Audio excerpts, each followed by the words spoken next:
Styrene is an extremely irritant gas. It irritates the throat, the skin, the eyes, and most importantly, it irritates the lungs, just like the gas that leaked in Bhopal. There is so much irritation in the lungs that the lungs are filled with body fluids, and that causes death and causes obstructive damage. The styrene is also known to cause damage to the central nervous system, but it is the long-term impact of styrene exposure that I would be more worried about, particularly because it is classified as a possible carcinogen, human carcinogen, by the International Agency for Cancer Research. And also it is known to cross the placental barriers and damage the fetus. There is also the possibility that it can cause genetic damage, just like in Bhopal, methyl isocyanate caused chromosomal aberration. Styrene is also known to cause chromosomal aberrations.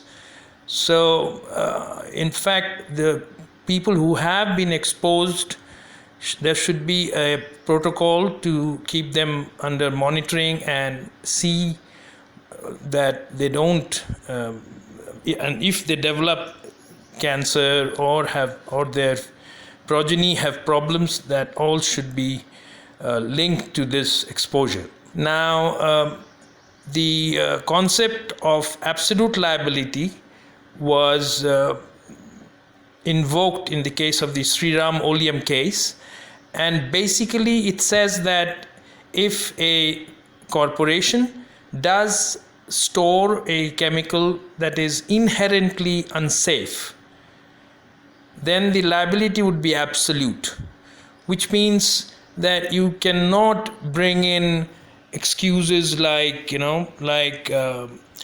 it wasn't neglect or that it was things beyond our control. The corporation cannot make these arguments.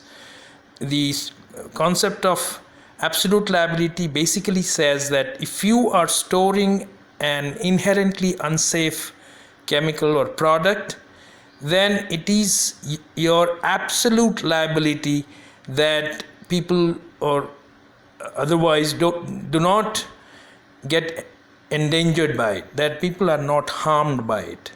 So I think this is totally a fit case to invoke the concept of absolute liability.